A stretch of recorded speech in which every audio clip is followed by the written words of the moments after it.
Bom dia, boa tarde ou boa noite. Mais um estudo das obras básicas. Estamos estudando a Gênese, os milagres e as predições segundo o Espiritismo. A versão que eu vou utilizar é a versão que está disponível na FEBNet. Estamos estudando o capítulo 14. O capítulo 14 tem subtítulo Os Fluidos. Está na segunda parte desse livro. Primeira parte, estudamos a origem, ou seja, a Gênese, e a segunda parte é sobre os milagres.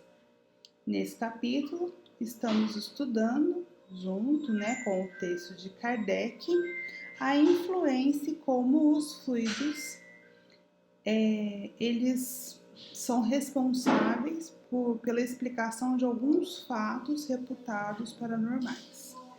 Estudaremos hoje o item 36. O item 36 está na parte Aparições e Transfigurações. Esse é o episódio de número 194. Item 36.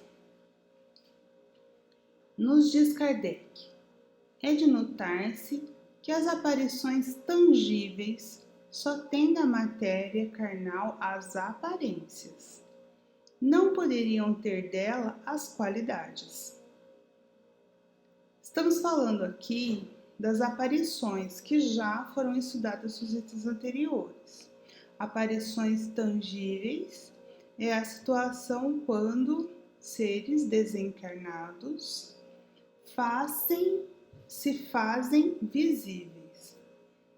Então, neste caso, Kardec está nos dizendo que aquela matéria visível, ou seja, tangível aos nossos sentidos, ela não tem as qualidades da matéria física, mas apenas as aparências, porque de fato não é matéria física, é matéria quintessenciada.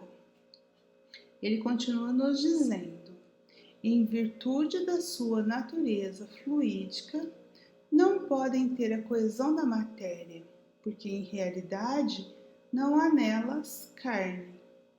Formam-se instantaneamente e instantaneamente desaparecem, ou se evaporam pela desagregação das moléculas fluídicas. Bem, então isso que ele está dizendo, só tem as aparências da matéria, porque na verdade a sua natureza é fluídica, ou seja, a matéria quintessenciada. E na matéria quintessenciada, a coesão das moléculas, elas acontecem de maneira diferente da matéria física. Então, sim, Kardec já fala na codificação de moléculas fluídicas. O que seriam moléculas fluídicas? Moléculas fluídicas, para a gente ter uma ideia, a matéria fluídica também é matéria. Então, ela é composta por átomos e a união dos átomos vão gerar moléculas, só que não pertencente à estrutura da matéria densa. Eu trouxe para vocês um exemplo, aqui. Se a gente pensar nos estados da matéria, os 4 estados da matéria, o que diferencia o sólido de um líquido de um gás? Por exemplo, se a gente pensar na água, o gelo, qual é a diferença do gelo, da água líquida ou do vapor de água?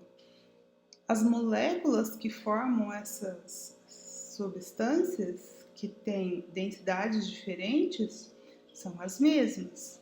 O que modifica é a organização dessas moléculas.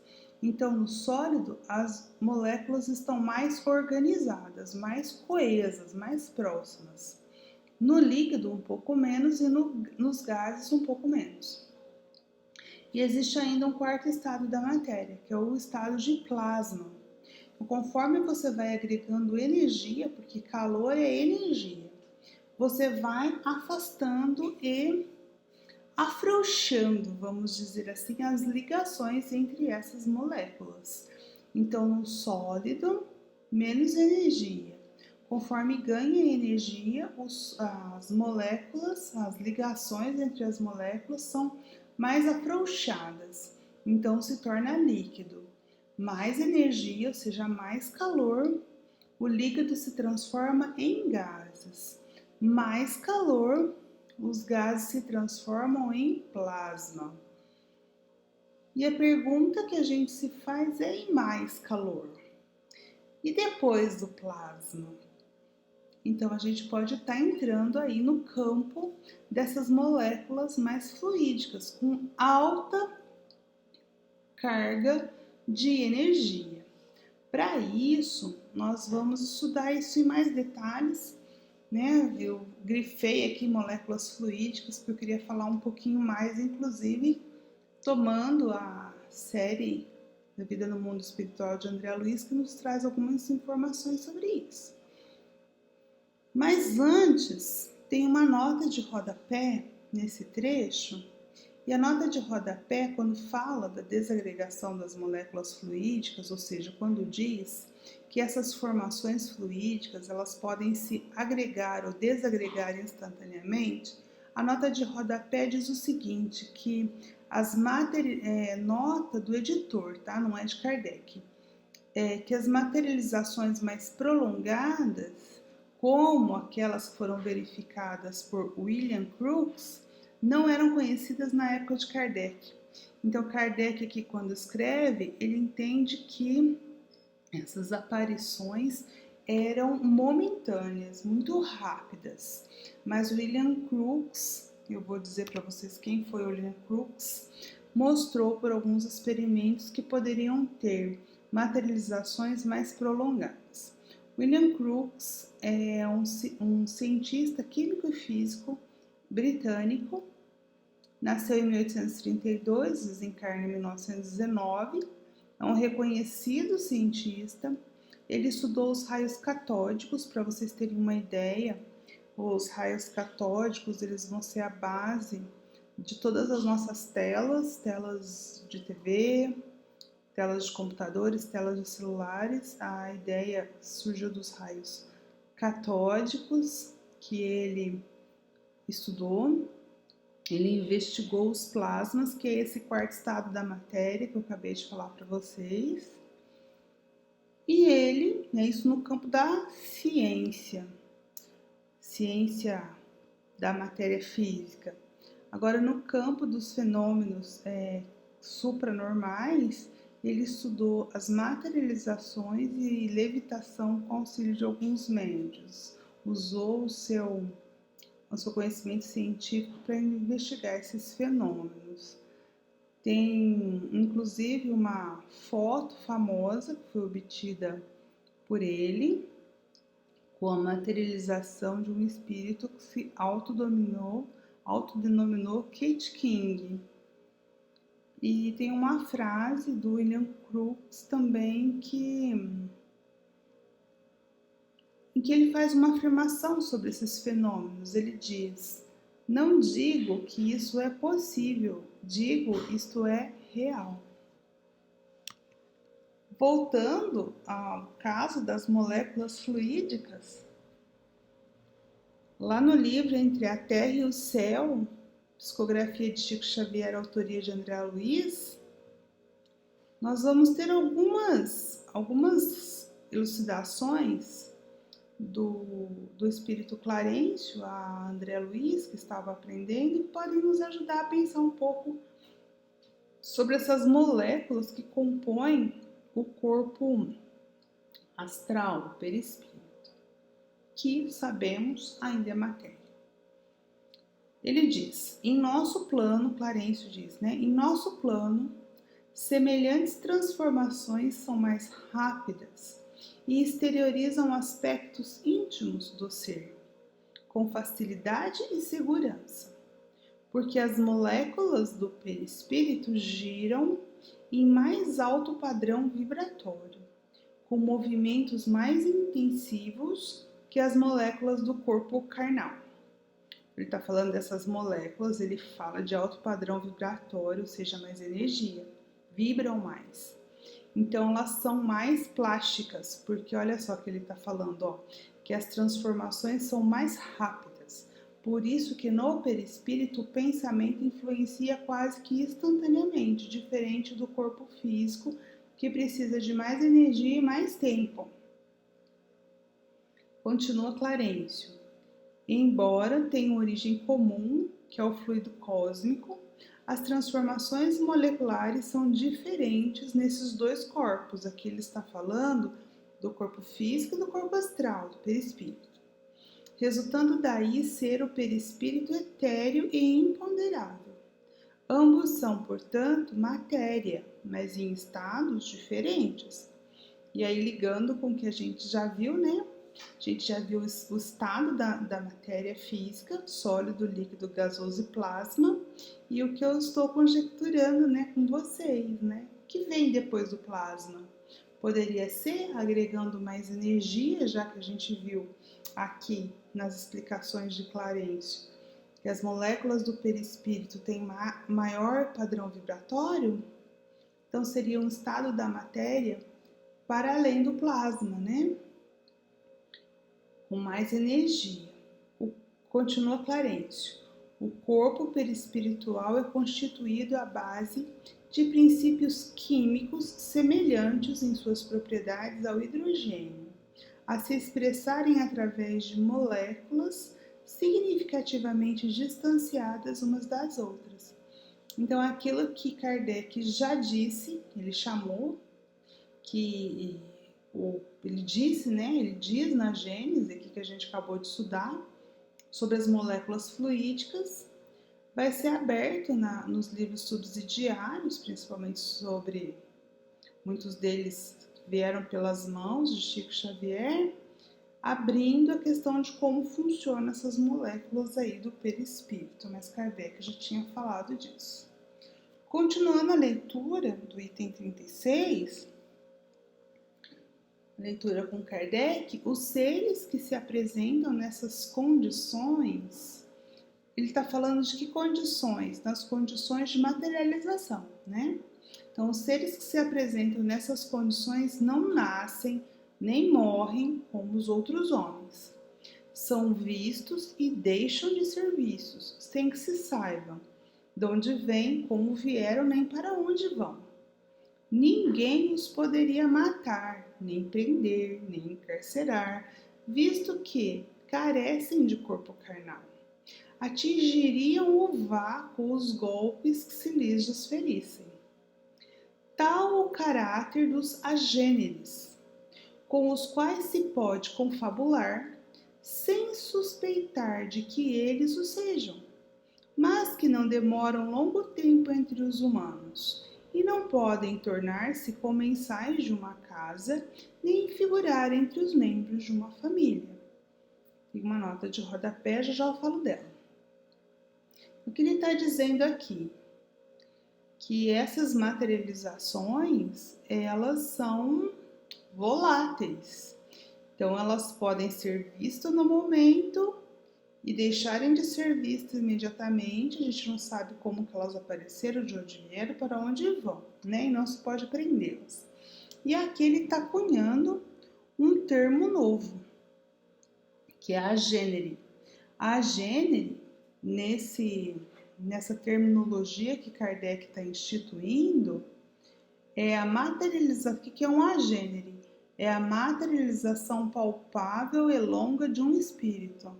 Esse termo é cunhado num artigo da Revista Espírita de 1859, portanto, posterior, essa obra da Gênese é posterior à publicação desse artigo, e lá ele entende que ele precisa dar um nome para esse tipo de seres ou esse tipo de fenômeno, e ele chama esses seres que se materializam de forma tangível de agêneres.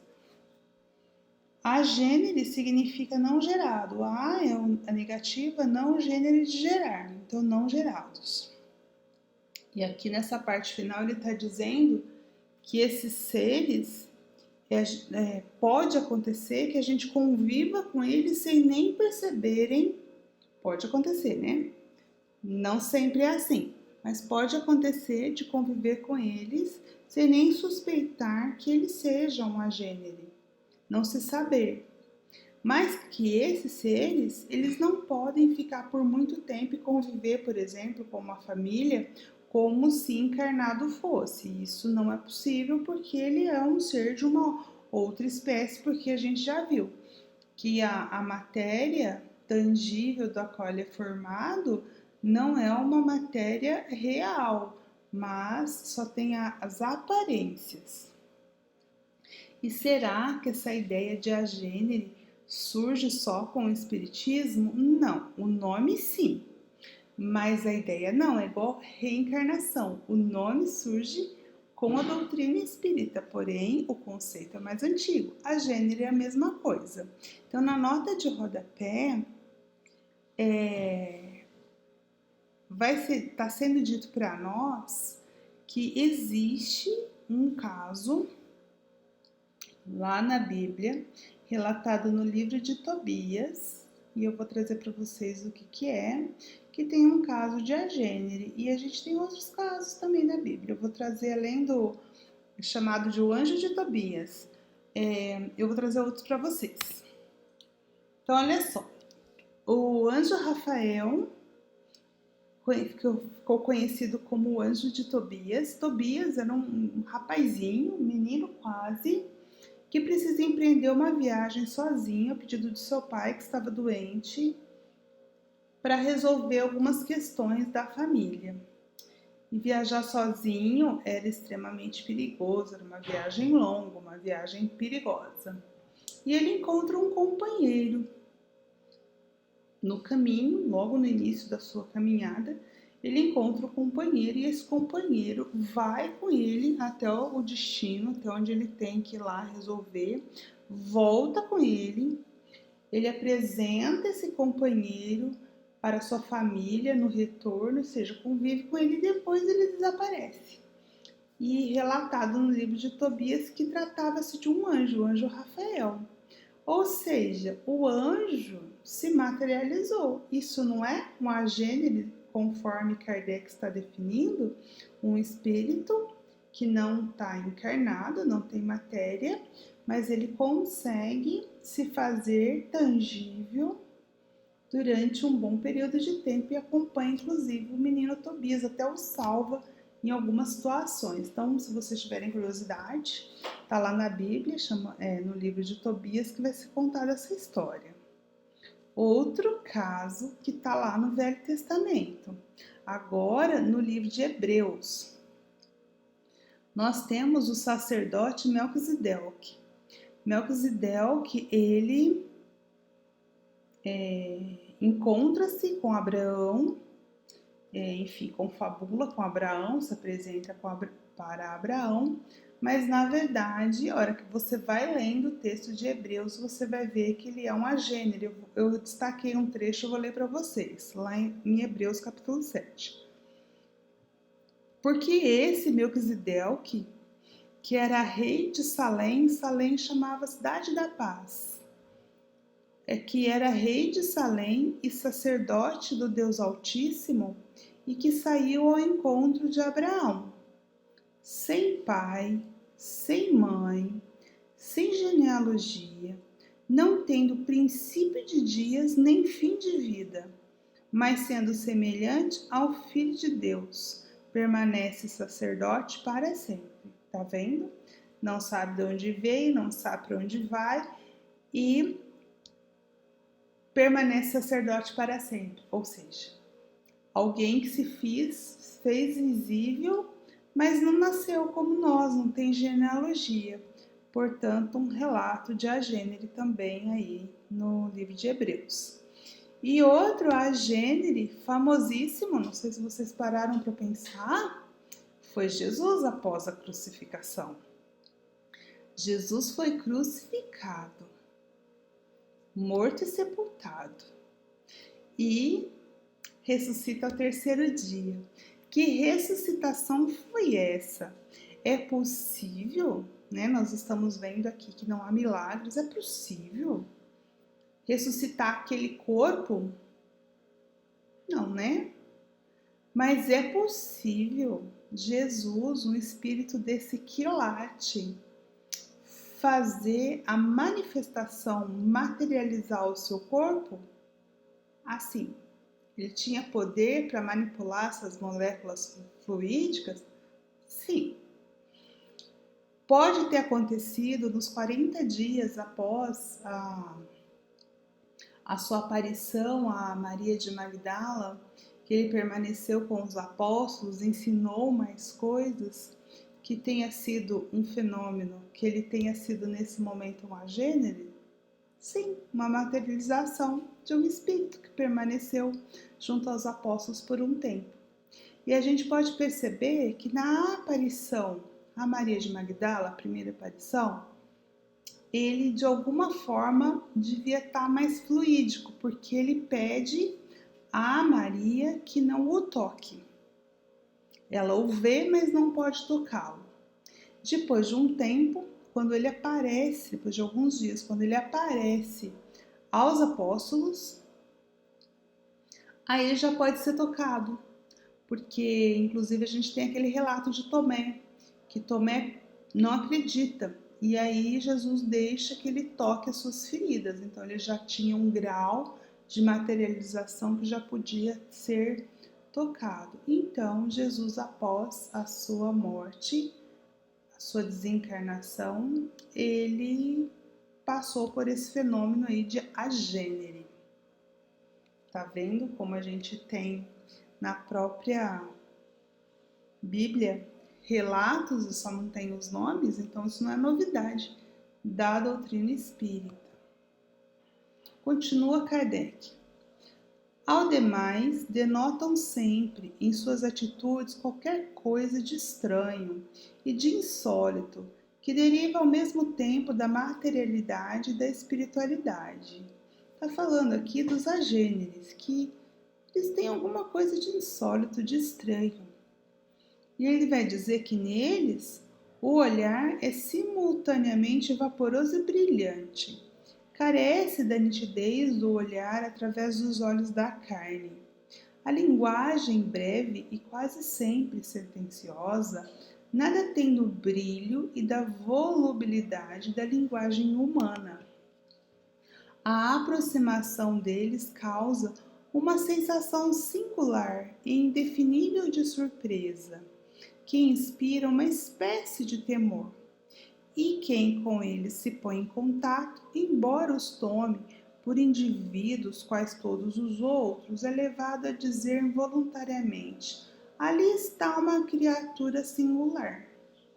Não tá vendo? Então ele tem todas as aparências da carne, porém algo nele é diferente. É isso que ele está dizendo. Aí tem uma nota de rodapé que vai ter a citação de várias revistas espíritas. Nem todas essas citações falam de agêneres nesse sentido, mas tem uma em particular, que é aquela que eu citei anteriormente para vocês, na Revista Espírita, de fevereiro de 1859, que Kardec vai fazer um estudo sobre os agêneres. É inclusive nesse artigo que ele traz o termo agênere, e ele vai no final, né, ele faz uma parte ele mesmo e outra ele faz perguntas para São Luís. E São Luís vai esclarecer sobre esse tipo de fenômeno. Ele começa no artigo contando o caso de uma senhora que tinha ido na igreja, uma senhora bastante miserável e precisando de emprego, que vai na igreja para pedir emprego, para pedir que ela encontre um emprego. E quando ela sai, ela encontra um cavalheiro. E ele fala para ela se ela estava querendo um emprego, ela diz que sim. Ele fala para ele ir em tal casa porque lá ela vai encontrar emprego. Ela vai. Quando chega lá, ela pergunta à senhora da casa, diz que estava assim, mas ela é estranha porque ela não tinha contado para ninguém. Quem que te mandou aqui? Aí eu escrevi o trechinho da resposta. A mulher fala assim: ela vê um quadro de um rapaz na casa, ela diz assim: senhora, foi esse cavalheiro que me enviou aqui. Esse cavalheiro, e mostra o quadro, replicou espantada a senhora. Não, perdão, gente, eu vou começar. A senhora que foi procurar emprego disse: senhora, foi esse cavalheiro que me enviou aqui, mostrando o quadro. Aí a senhora da casa disse: esse cavalheiro? Replicou espantada a senhora. Mas isso não é possível. Este é o retrato de meu filho, morto há 3 anos. A outra responde: não sei como pode ser isto, mas vos asseguro que foi esse senhor que acabei de encontrar ao sair da igreja, onde tinha ido pedir a Deus que me assistisse. Ele me abordou e foi ele mesmo que me mandou aqui. Tá vendo? Então pode ser, sim, um caso de materialização em que ele aparece para essa senhora com todas as aparências da carne e a manda, né, para esse lugar para poder ajudá-la. E aí Kardec diz nesse artigo que, questionado sobre esse ponto, um espírito superior, que no caso ele não fala, mas eu coloquei aqui é São Luís, respondeu que realmente podemos encontrar seres dessa natureza, ou seja, seres agêneres, sem que suspeitemos. Acrescentou o espírito que isso é raro, mas possível. Eu destaquei, ele faz várias perguntas, eu destaquei a terceira pergunta que Kardec faz a São Luís com a resposta. O que aconteceria se ele está falando do Louquinho de Bayonne, onde numa revista espírita do ano anterior falava da aparição de um menino, né?